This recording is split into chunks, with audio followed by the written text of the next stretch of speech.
Good evening, my Real News Midday TV family. Welcome back to the channel for another news update for February 16, 2024. And in the news this evening, arrest made following stabbing incident in Manchester.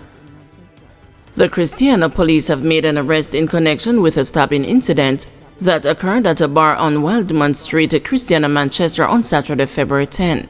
Charged is 49-year-old Vince Archer, otherwise called Rasta, a construction worker from Malison District, Manchester. He has been charged with wounding with intent. During an altercation, it is reported that Archer allegedly brandished a knife and inflicted multiple stab wounds and lacerations to two men. The police were summoned and the men were taken to hospital where they were admitted for treatment. Archer was subsequently arrested and charged. His court date is being arranged. Man killed after allegedly setting fire to PNP candidate's vehicle was mentally ill, says relatives. The relatives of a man who was killed in Lilliput, St. James on Thursday for allegedly setting a People's National Party campaign vehicle on fire says he was mentally ill. The deceased is a 44-year-old Kenroy Doman. Mr. Doman was found with bullet wounds sometime after 9 p.m. in an area known as Africa, close to his home. The shooting occurred less than 2 hours after a car parked at the house of PNP candidate for the Rose Hall division, Jason Cummings, was seen ablaze. Following the incident, there were fears of political tension in the division amid speculation about a possible motive. But one of Mr. Doman's daughters has brushed aside the speculations, saying the incident has nothing to do with politics. I'm not see with my own eye, but this now have nothing to do with politics. I'm mental ill, so that's the further notice that I can give you all. I just have pill and so forth can show, but I'm mental ill. My mind does two things, and no matter how we tell him take the pill them and so forth, bring him good doctor, so just make up his mind and say I'm not taking any pill. When I was attacked one night and I said to him, say, what you go do with your life? For those time to change your life now, going to church, and him say, hey, I pray for go overseas and marry to my mother. And I said that he just think about your health. Right now, your health we are talking about. And then he get cheap out back. And that's the last memory. Former Portmore gas station worker accused of stealing over $250,000 remanded. A former worker at a gas station in Portmore, St. Catherine, accused of stealing more than $250,000, was remanded in the parish court today because the case file is incomplete. Charged with larceny as a servant and accessing a computer for the purpose of committing an offense is 26-year-old Chevrolet Osborne of Garvey Mead in the municipality. He was ordered to return to court on March 21. Allegations are that in January, the owner of a gas station in Portmore conducted an audit of his business, which revealed that for that month, a total of $250,873 was unaccounted for. A further investigation revealed that Osborne allegedly forged a code to access a phone used for transactions and stole the money. A report was made to the police, and following an investigation, he was arrested and charged. Manchester man slapped with several charges, including murder. The Manchester Police Division says it has made significant developments in the investigation of a shooting incident that occurred at a bar on Coffee Grove Street, Portmore, Manchester on January 5. The incident resulted in Kimani Jones, a 33-year-old construction worker from Spring Ground District, Portmore, Manchester, being charged with murder, wounding with intent, possession of a prohibited weapon, unauthorized possession of ammunition, and using a firearm to commit a felony. The incident resulted in the death of O'Neill Henry, otherwise called Pasha, a farmer of Bottom Coffee Grove, Manchester, and the injury of another man. According to alleged eyewitness accounts, the men were among patrons at a bar when Jones reportedly arrived on a motorcycle, accompanied by another individual. The pillion reportedly opened fire at the patrons. Subsequently, both individuals fled the scene on the motorcycle. Upon the arrival of the police, Henry and another man were seen with gunshot wounds. Both men were taken to hospital, where Henry was pronounced dead and the injured man admitted in serious condition. Jones was pointed out during an identification parade as the person riding the motorcycle during the incident. He was subsequently arrested and charged. The charges were laid after a question and answer session conducted in the presence of his attorney. Arrangements are being made for him to attend the court. Man gunned down on Camperdown Road, Kingston.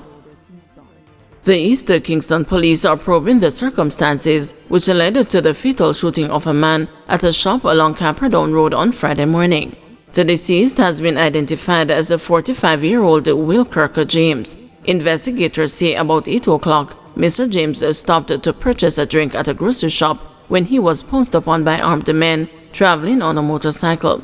The gunmen shot him several times. He was transported to hospital where he was pronounced dead. JFJ questions the absence of anti-corruption legislative plans in throne speech. Civil society group Jamaicans for Justice is questioning whether there will be a pause on legislation to further address corruption during the 2024-2025 legislative year. JFJ Executive Director Michael Jackson says that there was no mention of this priority issue in the throne speech delivered by Governor General Sir Patrick Allen during the ceremonial opening of Parliament on Thursday. Ms. Jackson acknowledged that while several achievements were highlighted, the speech, which traditionally sets the legislative agenda, missed the mark on a number of critical national development matters. She said legislation to deal with unexplained wealth and bribery appeared to have been left off the agenda.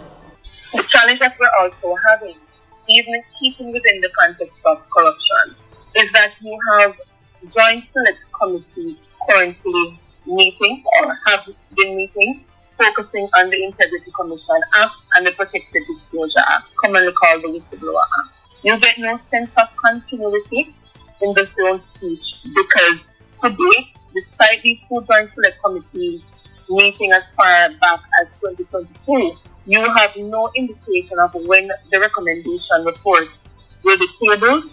But what you have had in the House of Parliament are members on the same joint select committee making recommendations to actually weaken the Integrity Commission, and you know the public utterances that will be made. The mediation bill, for example, it was mentioned as far back as 2021, and it was mentioned again last year. How can you put something in a throne speech that suggests that this is some new legislative idea when it was in fact mentioned before? What we would want in a throne speech, as symbolic as it is that there is some acknowledgement that these things were on the legislative agenda last year, the year before, and for whatever reason they weren't met. To suggest otherwise, I think is somehow disingenuous of any government across any successive administration. For example, you have amendments that were passed, like extending the zones of special operations, the period for that. So that was still nothing ambitious, and that is counted among the 19 when you look at the House of Parliament website. To answer the question, though, in terms of what we can do differently, one of the recommendations that have been made is, for example, the members of Parliament getting some more hands-on assistance to the people who can help them to review the bills. That's a reasonable ask. We know that we need more drafters in the system. That is also another reasonable ask. I think the question that I would ask our parliamentarians, though, the ruling party, the legislator generally, where are they with fulfilling some of those asks? Prison time for a man who borrowed a JDF uniform to impress girls. Zidan Smith, the 24-year-old man who was found in possession of a Jamaica Defense Force uniform after borrowing it from his soldier friend in an effort to impress girls, has been sentenced to 9 months imprisonment. The sentence was handed down when he appeared in the Kingston and St. Andrew Parish Court on Thursday. He had earlier pleaded guilty to unauthorized use and dealing in military decoration. This is a serious offense because it is a breach of the country's defense, the country's security. When a person goes around with military decorations, it gives them access to places they could not generally or normally have. So the use of military declaration in these circumstances, I would regard as serious, said the senior parish judge Laurent Cole Montague. The offense is a breach of Section 189 of the Defense Act, which carries a fine of up to $5 million or a term of imprisonment not exceeding 5 years in the parish court. However, attorney-at-law Shade Bailey, in plea mitigation arguments, submitted that Smith, who is currently serving a prison term for another offense, has been reformed. She asked for a non-custodial sentence to be imposed.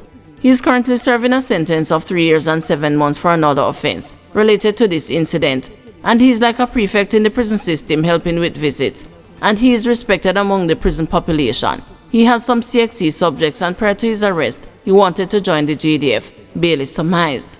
Judge Cole Montague imposed a sentence of 9 months imprisonment at hard labor, which is to run concurrently with his current term of imprisonment. She said that the lawmakers, in prescribing the penalties, considered the offense to be a serious one. She, however, took into account the fact that he is already serving a term of imprisonment. I don't think imposing a fine would be the most necessary thing. In light of the fact that he is serving a term, I take into account his plea of guilt, the judge said. The Crown withdrew the charges of false pretense and the conspiracy to deceive against Smith. Fabian Mitchell, a former member of the JDF, who was charged along with Smith and is on $500,000 bail, is to return to court on March 10.